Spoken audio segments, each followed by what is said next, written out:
Olá, sejam todos muito bem-vindos a mais um Rascast. Estamos aqui juntos para falar sobre robótica e automação.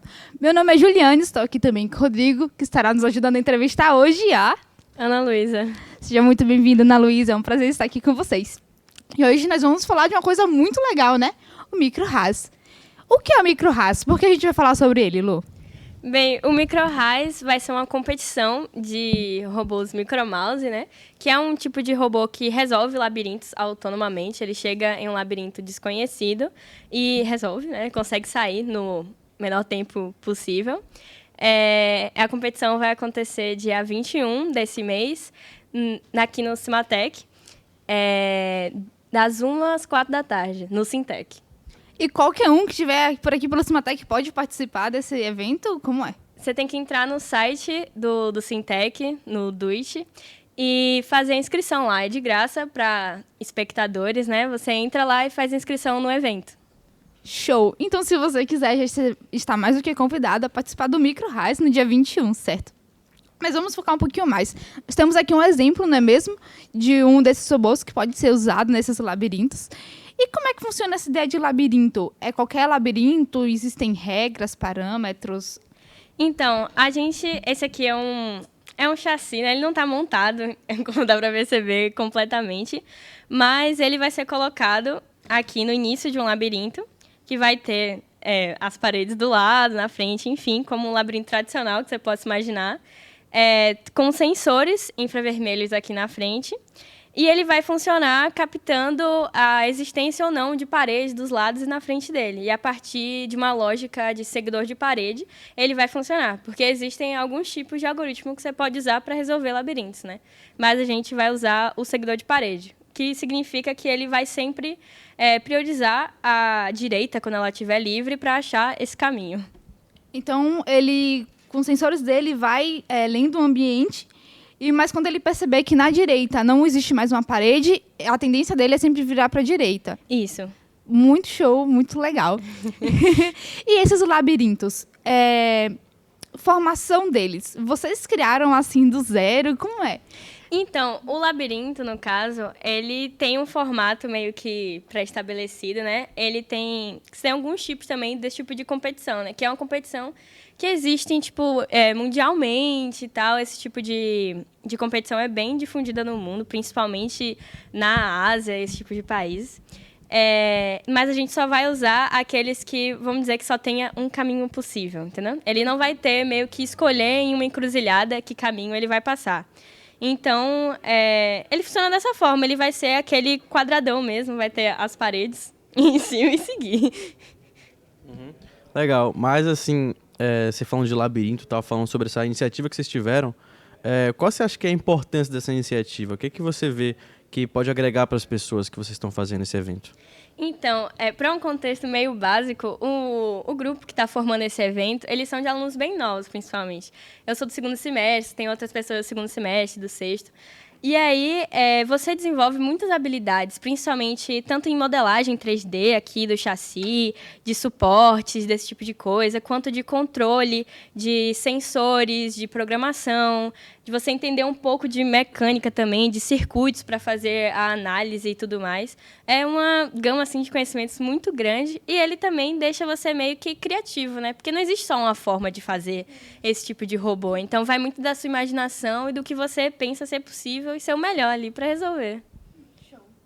Muito legal. E assim, o que você imagina assim, com a pessoa que vai começar a fazer esse projeto aí com vocês? O que ela precisa saber para começar? Então, você pode chegar lá, no caso, no evento, sem saber nada, porque a gente vai ensinar.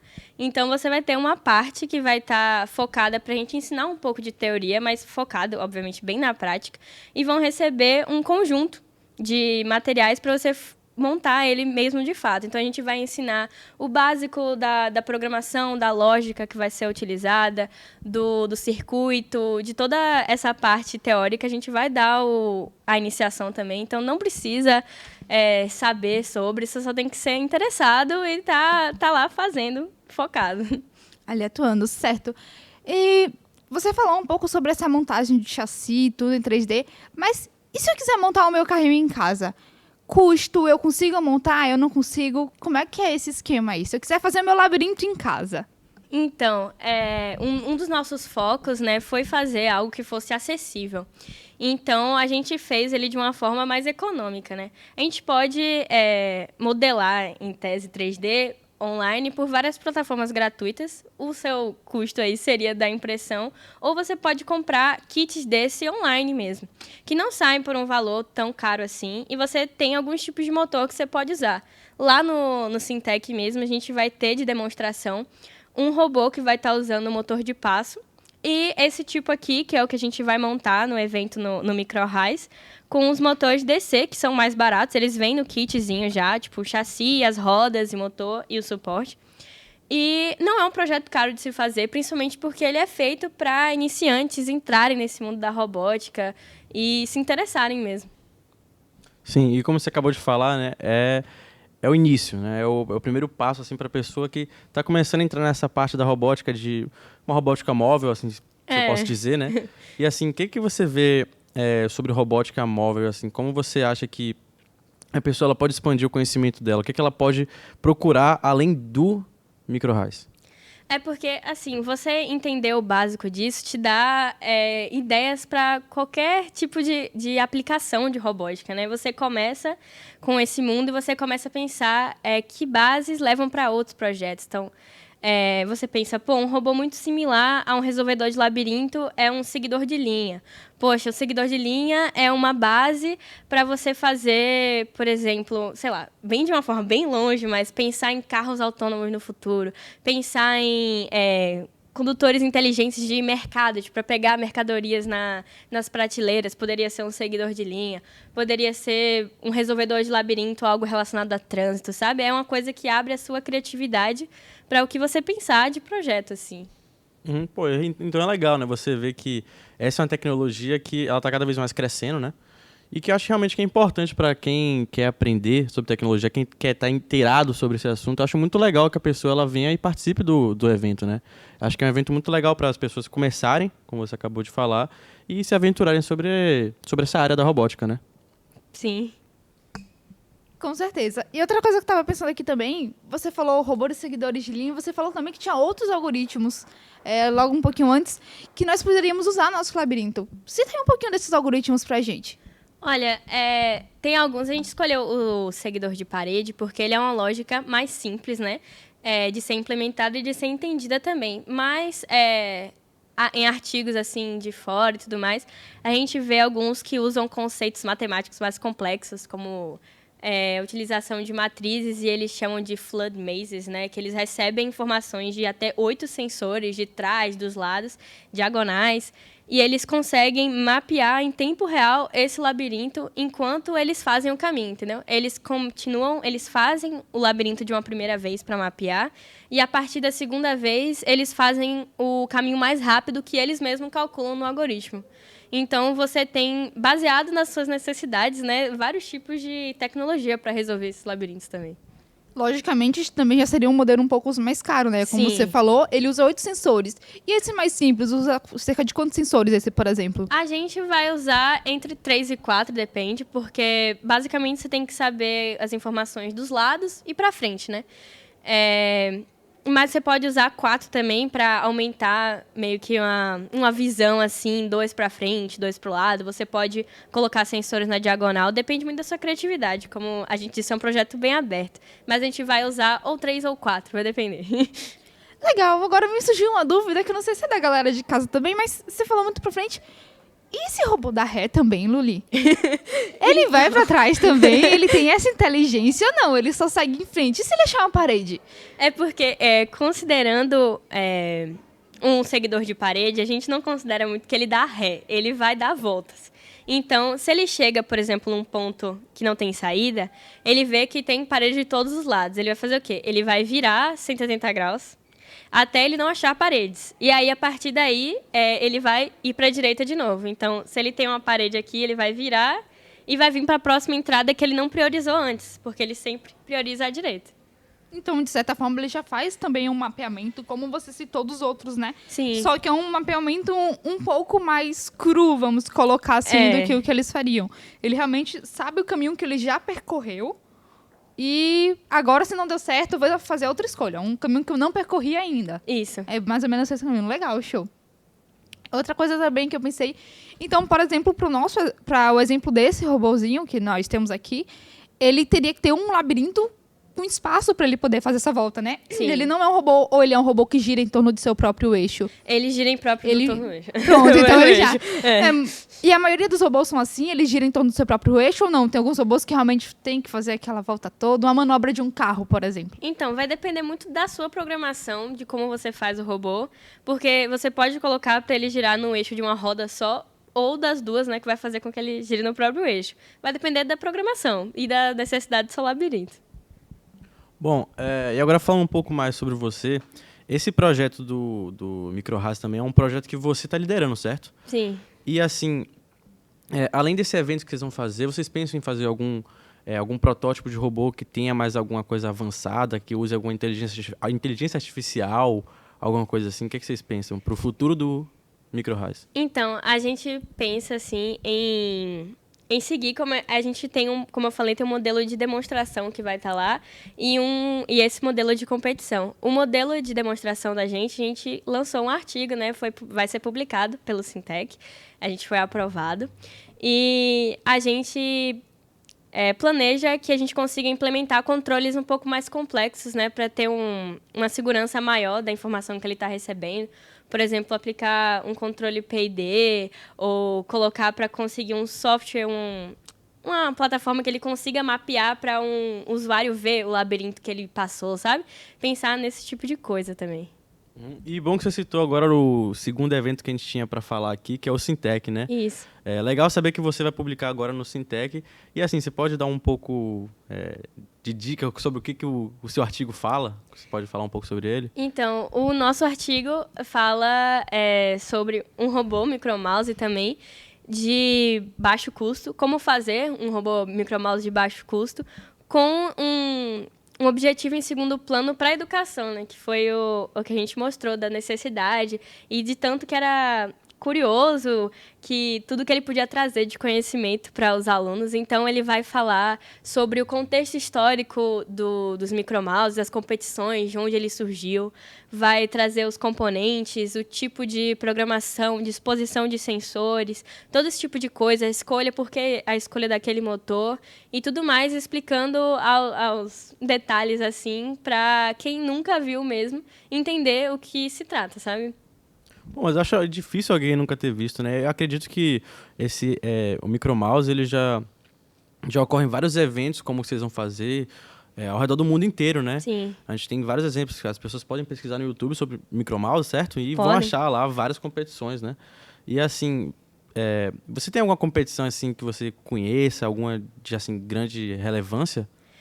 Olha, como eu falei, principalmente esse tipo de competição, ela é muito sediada nos Estados Unidos e na China, principalmente. Taiwan ali, essa parte, que eles se interessam muito, principalmente um dos artigos base que a gente estudou para fazer o nosso projeto.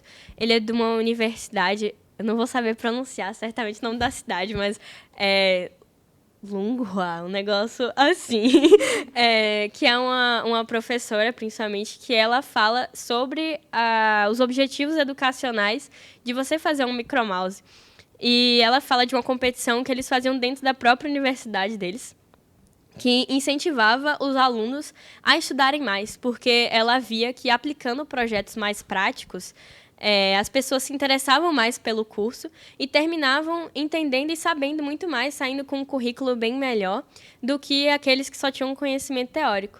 Então, de competição assim famosa, principalmente, tem muito nos Estados Unidos, não sei um nome específico, mas se você procurar, você acha facilmente, tanto nos Estados Unidos quanto lá pela Ásia. Certo. E aqui no Brasil, acho que não deve ter muito. Eu acredito que assim, o Brasil sempre está um passo atrás, né, quando a gente fala Estados Unidos e China, mas assim, como você vê o cenário do MicroHas aqui no Brasil? Então, não tem uma competição grande assim, que seja muito famosa aqui, mas a gente vê muito principalmente em São Paulo, nesses polos tecnológicos do nosso país. Mas você tem muitas competições internas, por exemplo, tem a OBR, né, a Olimpíada Brasileira de Robótica, que ela já usou robôs, principalmente eles usam seguidores de linha, mas eles podem usar também resolvedores de labirinto, eles podem complicar ainda mais desafios para quem participa desse tipo de Olimpíada, né, que é muito mais forte Olimpíadas do que competições, tipo, por empresas fora, né, mais para estudantes de ensino médio. E aí você tem a competição do próprio SESI mesmo, aqui perto. E é interessante trazer justamente esse viés educativo que tem, né? Infelizmente, a robótica ainda não é algo que é muito aplicado nas escolas brasileiras. Talvez algumas escolas particulares tenham um pouco mais esse viés, mas as escolas públicas não têm. E até, talvez, um projeto aí pra frente, né? E levar esse intuito de usar micro-rádios para levar para outras pessoas o conhecimento no mundo da robótica, começar a abrir asas para essas crianças que ainda não têm essas oportunidades, não é?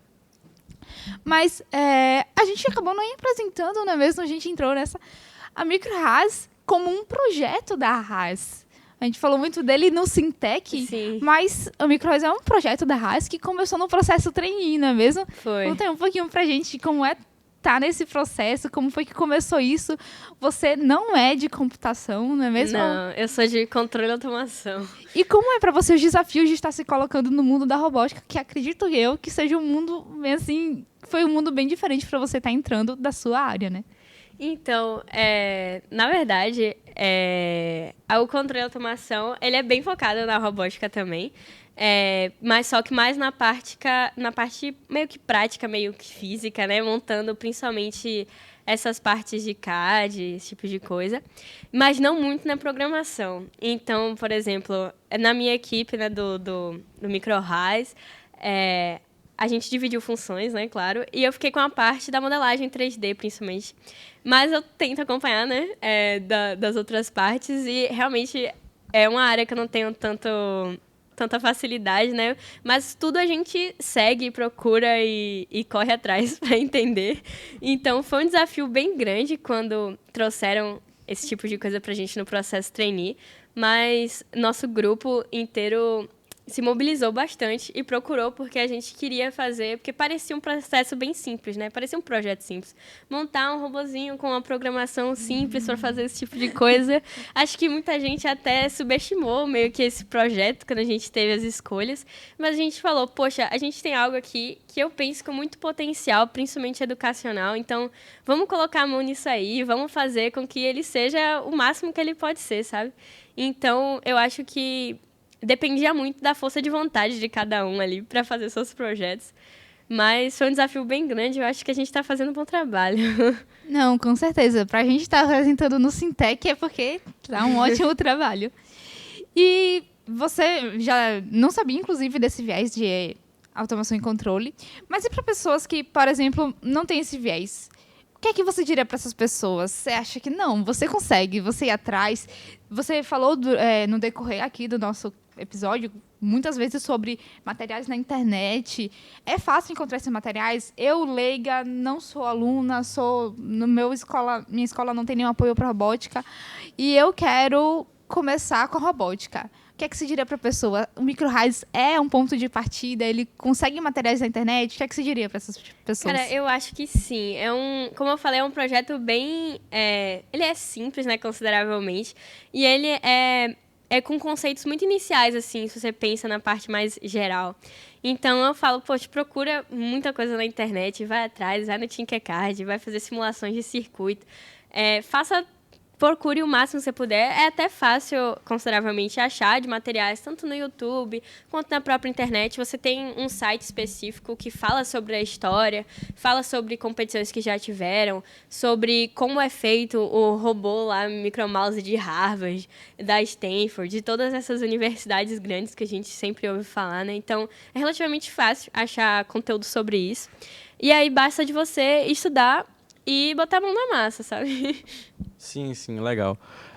Mas assim como também tem pessoas que estão acabando de entrar no mundo da robótica, que estão assistindo a gente aqui, também tem aquelas pessoas que já sabem um pouco mais. Então eu queria entrar um pouco sobre os aspectos técnicos. O que é que você usa para poder fazer esse robô de resolvedor de labirintos funcionar? Quais são Quais são os componentes, softwares que vocês usam? Como assim que você pode falar pra gente? Então, no MicroRais, a gente utiliza os motores DC, né, que são motores mais simples, são aqueles mais básicos que você encontra para mexer nessas robóticas mais de educação, que eles têm uma programação bem tranquila, que você usa principalmente a IDE, né, do Arduino. E o Arduino é uma plataforma muito boa de se usar para educação, porque ela é muito intuitiva e você tem muitos exemplos, você tem muito material disponível e o foco dela, a criação, também foi para educação. Então, a gente usa para programar o Arduino. De microcontrolador, né, a gente pode usar tanto um Arduino Nano quanto outros tipos de microcontrolador, como a gente vai usar no MicroRais no dia, a gente vai usar um ESP, que funciona de modo muito similar e você pode usar a mesma plataforma do Arduino para programar também.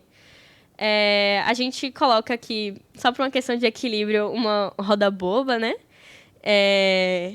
Que vai só dar o equilíbrio mesmo. A gente usa baterias normais mesmo, AA ou 9 volts, vai depender. E basicamente o sistema é esse, e sensores infravermelho. E vocês não usam nada relacionado a circuitos, como Proteus, alguma coisa assim?